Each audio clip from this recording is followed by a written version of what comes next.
satu tragedi kemanusiaan yang tentu membuat sejenak membuat Imam Nahrawi itu limbung ya. Dan saran saya jangan mengajukan banding ya. Nanti kuatirnya ditambah jadi 2 kali lipat 14 tahun itu penjara nanti.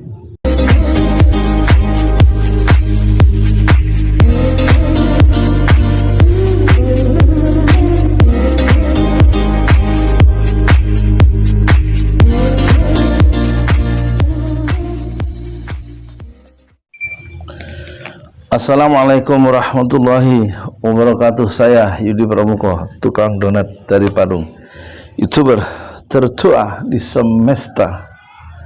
Kemarin saya baca berita menarik ya.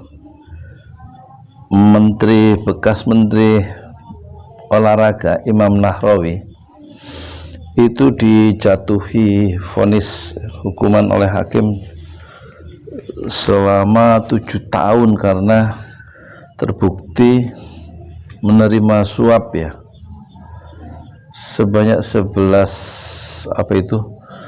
miliar, terus dapat juga gratifikasi sebanyak 8 miliar ya, dan diberikan hukuman oleh hakim itu Hakim Tipikor ya Jakarta itu sebanyak 7 tahun, dan setelah hukuman pokok itu nanti 4 tahun, setelah 4 tahun itu nggak boleh dipilih ya, haknya untuk dipilih itu dicabut oleh pengadilan. Dan bukan hanya itu, pengadilan Tipikor itu juga mengharuskan Imam Nahrawi itu membayar denda ya, apa istilahnya itu, 8 miliar ya 18 miliar dalam waktu sebulan. Kalau nggak dibayar itu seluruh hartanya disita. Luar biasa ya, satu tragedi kemanusiaan yang tentu membuat sejenak membuat Imam Nahrawi itu limbung ya. Dan saran saya jangan mengajukan banding ya. Nanti kuatirnya ditambah jadi 2 kali lipat 14 tahun itu penjara nanti. Seperti yang sudah itu Menteri Agama dulu banding ditambah, Anas Urbaningrum ya dapat 4 tahun, banding ditambah jadi 8 tahun ya. Jangan, diterima aja dengan penuh keikhlasan hati. Jadi asal usulnya itu kalau nggak salah saya tangkap ya, itu suara pengajian ibu-ibu itu hari Sabtu ya. Jauh juga itu suaranya, kencang banget di masjid itu Al-Amin. Sebenarnya tadi saya harusnya ngambil gambar atau syuting rekaman di danau di kantor saya 7 hektar lagi banyak suara ini penyabit suara mesin pemotong rumput, itu banyak yang motong rumput di pinggir danau. Kayaknya kerja bakti itu, tapi ya nggak bisa, saya harus ambil gambar di situ. Saya ke kuburan nggak jauh, sekitar 100 meter dari situ. Udah duduk di kuburan, wah suara mak-mak itu mengeras suara kencang benar.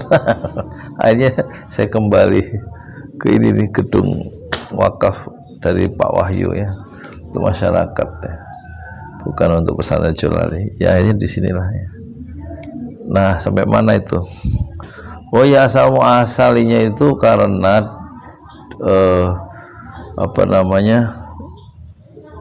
dipastikan terbukti menerima suap ya 11 miliar itu dari Sekjen KONI ya, yang meminta itu KONI itu pengen cepet hadiah, itu apa istilahnya ya, dari Kementerian Kemenpora itu supaya cepat turun gitu anggaran yang diajukan oleh KONI itu, yang hadiah apa istilahnya, supaya cepat dikasih melumas gitu ya, uang suap 11 miliar yang ngasih Sekjen KONI sama bendaharanya ya, mungkin kena juga mereka berdua.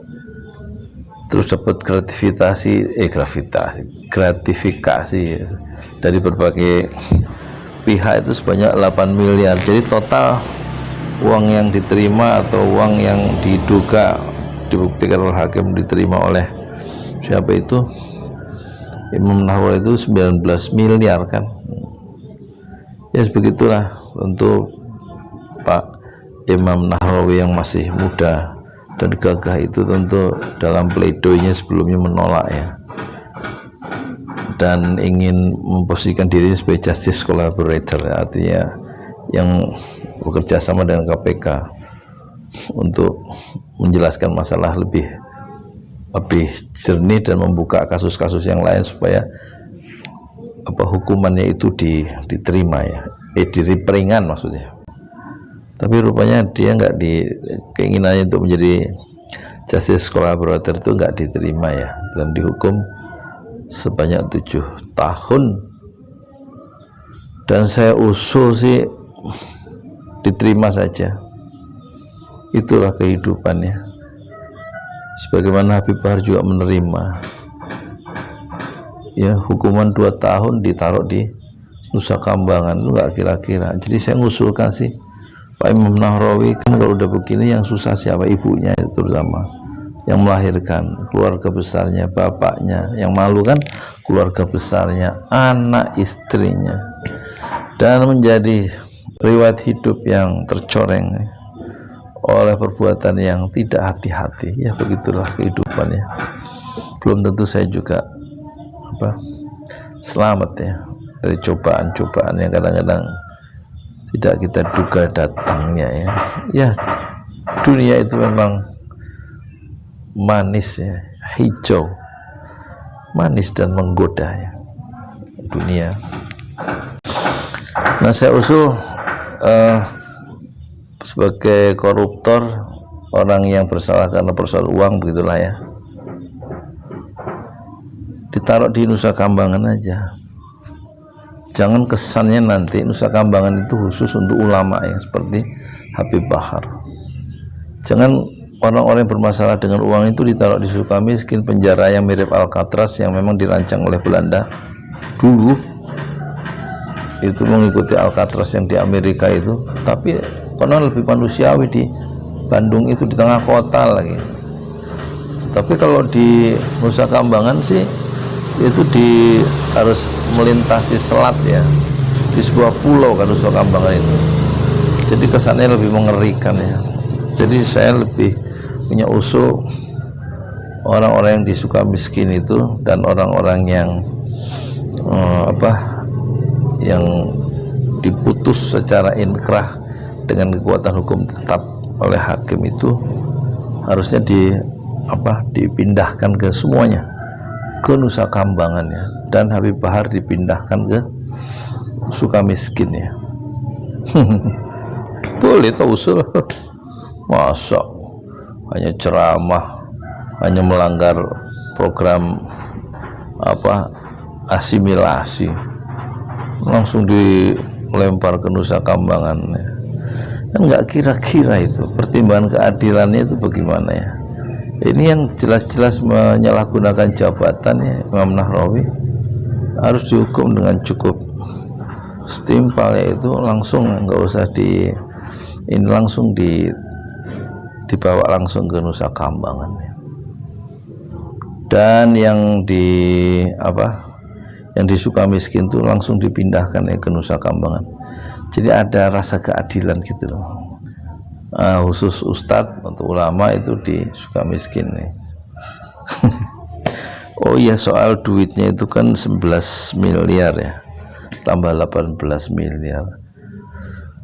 Saya kan punya rencana bikin pendidikan gratis untuk yatim duafa, proyeknya 2 miliar. Kalau dari 11 miliar itu buat saya 2 miliar udah cepet jadi 3 bulan untuk sekolah untuk 200 orang ya.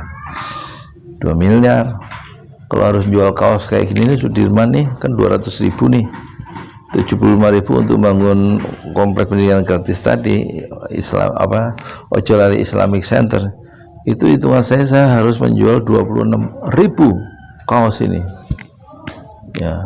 Dan alhamdulillah ya, sampai hari ini sudah terjual sekitar 40 lebih ya. Jadi ada dana 3 juta dari penjualan ini untuk masjid ya, Islamic Center itu maksudnya.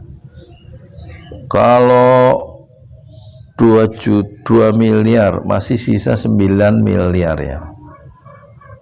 Terus 9 miliar itu kan saya perlu bikin gerobak 3 juta.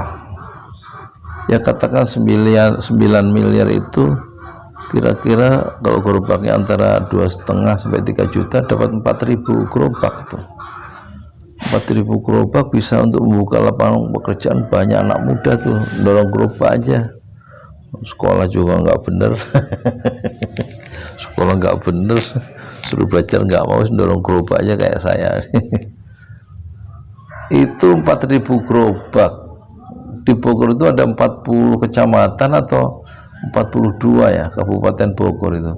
Berarti satu kecamatan dapat 4.000 dibagi 40 ya, 100 gerobak gitu. Banyak itu 100 gerobak ya. Dari uang yang 9 miliar tadi 100 gerobak ya. Satu kecamatan tuh. Sini Kecamatan Parung ada 9 desa ya. Jadi kira-kira satu desa dapat 10 gerobak. Wah, menolong anak muda tuh. Satu desa 10 gerobak ya. Masya Allah, sangat berguna ya. Dengan gerobak itu nanti sifatnya qardul hasan ya, pinjaman kebajikan istilahnya ke anak-anak muda itu. Jadi harganya kan 3 juta tuh satu gerobak. Dicicil aja sebulan 30.000 gitu, seminggu sekali store-nya ke gedung ini ya. Sambil ngaji, nanti saya ajarin Fatihah, bacaan sholat, cara wudhu. Kita ajarin supaya bisa mengenal Allah, sholat ya. Sambil nyicil, gerobaknya itu 30.000 aja sehari, satu minggu ya, satu minggu. Jadi kalau 30.000 berarti sekitar 3 juta ya, berarti berapa minggu itu? 30.000 itu ya 3 juta, 100 minggu tuh ya. 100 minggu 2 tahun berarti ya enggak? 2 tahun gerobak itu lunas. Seminggu mereka bayar 30.000 ya. Oh, alangkah enaknya tuh. Itu dikelola oleh organisasi Sarekat Wirausaha Islam Terpadu Gerakan Dakwah dan Ekonomi Syariah yang saya pimpin. Jadi anak-anak muda yang pedagang-pedagang itu yang punya gerobak itu langsung punya duit minggu pertama, nyicilnya murah 30.000 seminggu. Terus kita arahkan hidupnya supaya terarah dengan Islam ya. Jadi keimanannya bertambah tuh, terus isi kantongnya bertambah. Itu kalau saya punya duit ya, kalau cuma 10 gerobak sebenarnya 30 juta sih gampang, nggak banyak. Ini kalau saya dikasih uang itu 9 miliar tadi itu loh ya kan, dapat 3.000 gerobak itu bisa mengatasi pengangguran seluruh Kabupaten Bogor di 42 kecamatan. Dan saya punya prototipe Islamic Center yang pertama dengan 2 miliar tadi. 2 miliar sama 9 miliar kan 11 miliar uang yang itu yang ngalir ke Pak Imam Nahrawi itu, yang dituduhkan oleh jaksa penuntut umum dan bisa dibuktikan oleh hakim sehingga Pak Imam Nahrawi itu dihukum 7 tahun ya, dan dendanya 18 miliar lagi, suruh mengembalikan uang itu 18 miliar.